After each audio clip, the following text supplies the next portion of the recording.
Good morning, everyone. This is Tia Kutzer again from Bible in 1 Year. And today we will look at Matthew 13, verses 1 to 23. But first, let us pray. Our Father in heaven, holy is your name upon which we come and call today. Please open our hearts and minds today to fully grasp what you want to say to us. Amen. The section we read today can be divided into three smaller sections. In verses 1 to 9, Jesus tells a parable about a sower going out to sow, and it continues revealing where the seed fell and what happened to it. Verses 10 to 17 tells us why Jesus used parables in his teaching. And then in verses 18 to 23, Jesus explains the meaning of the parable of the sower. Before reading God's word, we need to ask Him to open our hearts and minds so that we can understand what we read.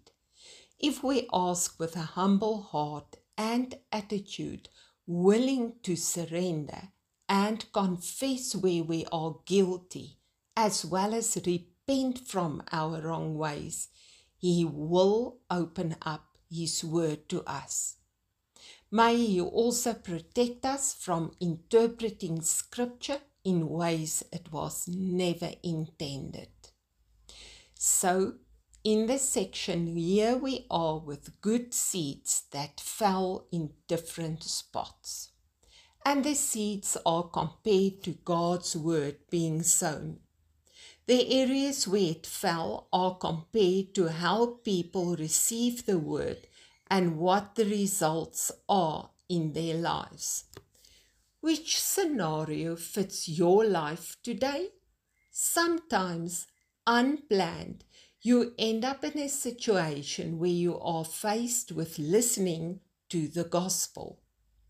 Whether it be a gospel song over a radio, a sermon on a television, or just a casual discussion whilst you are in a waiting room. You listen to the words, but when you leave the situation, all being said is quickly forgotten. It does not germinate in your mind and heart. That is the seed sown along the path. Your heart is also compared to rocky ground when you hear the word of God. It touches your heart and you welcome it in your heart with joy. But with a first sign of resistance, sometimes from friends or family, you go back to your old ways. The life that you live and your focus on earthly things are compared to the seed sown amongst thorns. You can become so focused on reaching your earthly goals that your relationship with God is at the short end. Beware of sacrificing time with God for time with the things of the world. If you become a believer and a doer of God's word, and other people can see in and experience God operating in your life, then it is compared to seed sown in good soil. Which scenario is applicable to your life? Only you can answer that on your knees, prayerfully, with God. May He help us all and find our lives filled with good soil. May we spread the gospel, not only using words, but also with a way in which we conduct our lives. That is a life that will make an impact on the world around us. Amen.